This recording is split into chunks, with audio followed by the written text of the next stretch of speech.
Does it say that here? No. It doesn't say that at all. It says you are justified by works and not by faith. That commentary is wrong. And people are reaching at an answer, trying to find an answer that isn't there. It's what I said, remember, we don't want to add anything into the Bible. What are they doing here? When they say that works naturally come out of saving faith, they're reaching for something that is not in the Bible. That's all there's to it. We either have a contradiction or we need to read more carefully what is being said right here. Okay? And how do we do that? We go to the surrounding verses and we determine it. What does it say here? Abraham was justified by works and not by faith. Go back to Hebrews 11. And it says here, in Hebrews 11, verse 17. Anybody? Hebrews 11, 17. Read it. By faith. By faith. Thank you. Okay?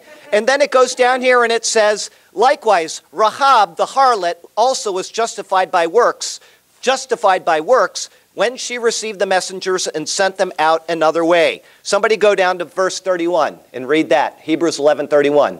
By faith. Right there. Okay, you don't need to go any further. It explains that their works were their faith. And what does Paul say in the book of Romans? He says, from faith unto faith, quoting the Old Testament. The works are our faith, and our faith is our works. Now, if you don't like that, go somewhere else and don't listen to me anymore, but I'm telling you that that is the only answer that doesn't add to the Bible. Paul says we are justified by faith. Okay, I will. He says we're justified by works. That is a contradiction, and if we say that works stem naturally from saving faith, that we are adding into the Bible. Okay? Now, the reason why I say that, the reason why I say this is because if you go to the book of 1 Corinthians, who is Paul writing to?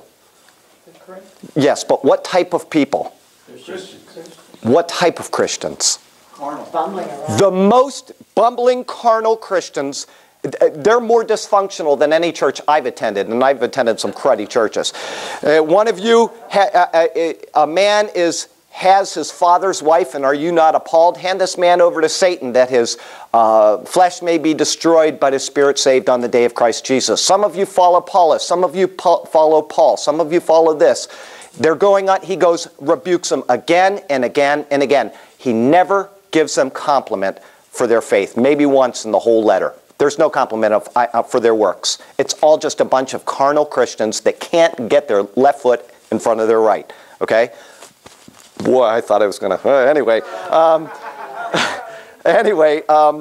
So he's writing these people. Does Paul ever in the book of Corinthians question their salvation?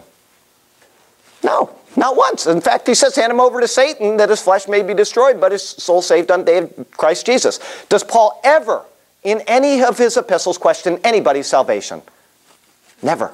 Never once. James and Peter all say the same thing. They're writing to fellow brothers. They're writing to people. What does it say in 2 Peter 1:9? I did the commentary. I think I sent it out today, and I'll read it to you. I think that was today's daily Bible verse. But 2 Peter 1:9, if there's a verse that I recommend every person read and remember, it's this one. It says, right, let me see if I can find it real quickly. 2 Peter 1, verse 9. Everybody should remember this verse always. For he who lacks these things, he's speaking about, remember the 9 things that he says.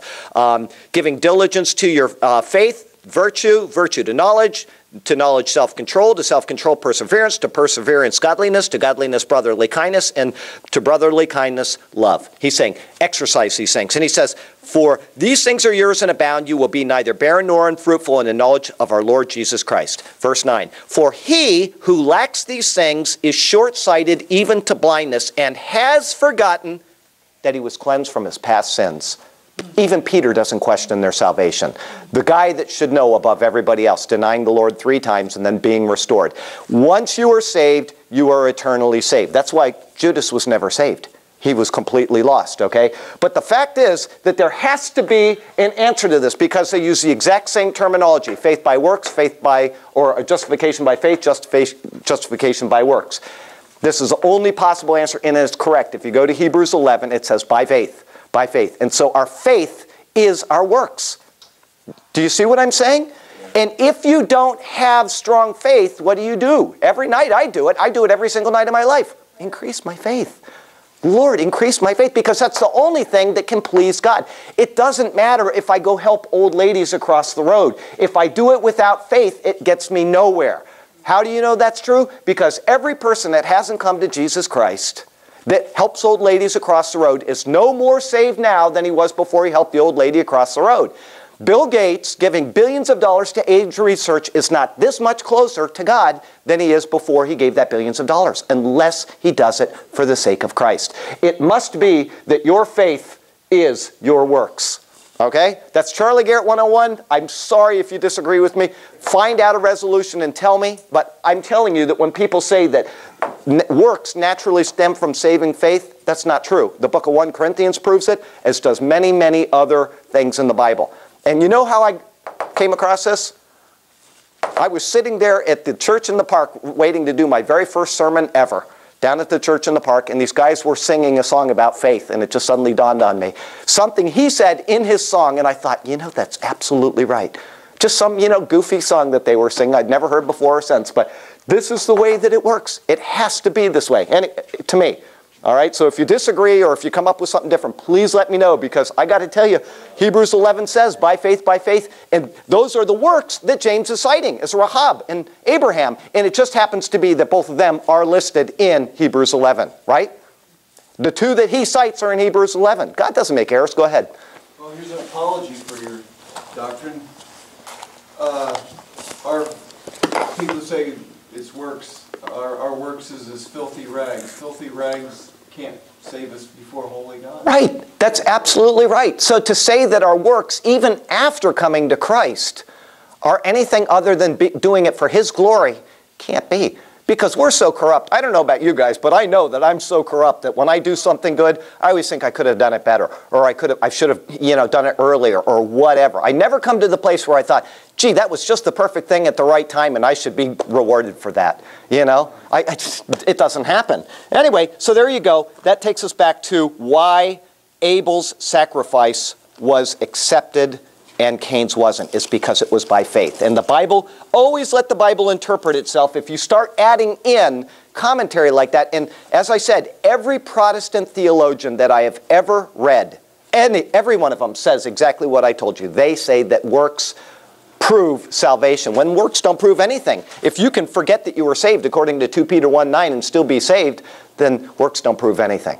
Okay, so having said that, real quickly, Gene knows this, I gave him the paperwork to give to his family, is the Catholic Church actually says that if you say that you are justified by faith without works, you are anathema.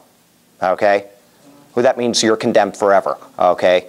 And there are 9 canons in the Council of Trent, that was 1546, that would actually call Paul's doctrine anathema. Okay, one of them would call Jesus anathema. So that's why I say personally that I believe the Catholic Church stopped being a Christian entity in 1546. That's not to say there aren't Christians in the Catholic Church, but as a body, I don't believe that they teach proper doctrine at all, and I think they lost their right to any title of Christianity in 1546. Because those 9, you've read them, haven't you? You still have those? Yeah, and it's appalling to see that. But where do they get that doctrine? They get it from James 3, not interpreting the Bible properly. They're saying that a man is justified by works and not by faith. Well, they take that. That cannot be the case, because Paul has already said that you're justified by faith and not by works. Therefore, your works must be your faith. From faith to faith, it says in Romans 8, I believe. Anyway, okay, here we go. Genesis 4, verse, where were we? I think we're at verse 6. Anybody? And the Lord said to Cain, why are you angry? And why has your countenance fallen? If you do well, will not your countenance be lifted up? And if you do not do well, sin is crouching at the door, and its desire is for you, but you must master it. Okay, you know what? I did a whole thing called The Door on my website, and I don't remember, but I quoted this verse, so it must have some significance I'm forgetting. But anyway, sin is crouching at your door. Jesus is the door of the sheep, and somehow I tied all the doors in the Bible together into a neat little thing. But anyway, if you do well, will you not be accepted? If you have faith, if you simply have faith. That's all that Jesus asked of anybody that came up to him. He just, have faith. Have faith in yourselves. You believe in me, believe in whatever. I don't want to misquote it. Anyway, so you should rule and its desire is for you. Now, what does that say? Verse 7 says, or toward you. So if you have sin crouching at your door, sin in your heart, of course, we all know that. Anybody that doesn't admit that is just either completely forgotten they were a Christian or hasn't come to Christ yet. Because, I don't know about you guys, but there's not a moment in my life where I think, gee, I shouldn't be thinking that. It just happens all the time. So, anyway, Cain rose up. Oh, go ahead. Verse 8, anybody. And Cain talked with Abel his brother, and it came to pass, when they were in the field, that Cain rose up against Abel his brother and slew him. Okay, what does that tell you about humanity? Think this one through. What does that tell you about humanity? Who was the first person born in human history? A murderer. A murderer. If people say things are getting worse. Everyone has murdered. Yeah, everybody. They're not getting worse. Right from the beginning. Right from the very beginning, we have been utterly corrupt. Completely and absolutely. The first person born in human history was a murderer. Okay? I read that and it's shocking to me. But anyway, there you go. Did Abel have? What's that? Was Abel? Well, he had faith. He probably had murder in his heart like the rest of us, but he also had faith. I know I have murder in my heart every day. I get going down the road and I feel like, whipping out my 38, but... Well, but you know what I'm saying? There are times where you get so angry at somebody you just want to run them over. Does anybody else feel that way? I know I do. I'm glad you raised your hand back there because he's the pastor. I mean, for... It's a man. Well... You haven't gotten to know my wife then. I don't know. I got to tell you, the first person born as a murderer, I'm sure that Abel had his own faults, but he was a godly man. He had faith in the Lord's promises. All right? So I would call, I guess, Eve probably a carnal Christian because, here she was just lacking the gumption to even look beyond her own misery. That doesn't mean she wasn't a saved person. The Lord covered her with the garments, but she couldn't see beyond her own misery. Abel is one of these people that, he knew the Lord and he knew that the Lord had a good plan, and he also wasn't born in Eden, so he didn't have all that wrapped up in him. He could listen to mom and dad, but, oh, it's beautiful. It'll be great for you to get back there. And he probably thought, I'll get back there when I get back. You get Christians, same thing. You get some Christians that all they can think about is getting back to heaven. That's all they can think about. And I know one of them in particular in this church. That's all that they study. Okay? That's all they study is the rapture. When is the Lord coming? And they're miserable here. And I don't blame them, But there are other people that say, you know what, the Lord's going to come when he's going to come, and I'm just going to keep working until he comes. And I used to be the number one person I mentioned, and now I'm the number two. Whenever he comes, he comes. I can't wait, but until he comes, I'm just going to keep going about my own business. I'm going to... Yeah, that's right. He wants us... You've heard the old... Do his works while it's still light. Night cometh when no man can work. All right? And what is it, the old saying is, some people are so heavenly minded that they're no earthly good, right? Okay, well, that's the parallel right there. It's, whereas that was me. Mom knows it. There was a time where I couldn't get off. All I could think about was the Lord is coming. That's all I could think about. And, that got dispelled a little more over the years, and I kind of grew up a little bit, and I still got a long way to go, but...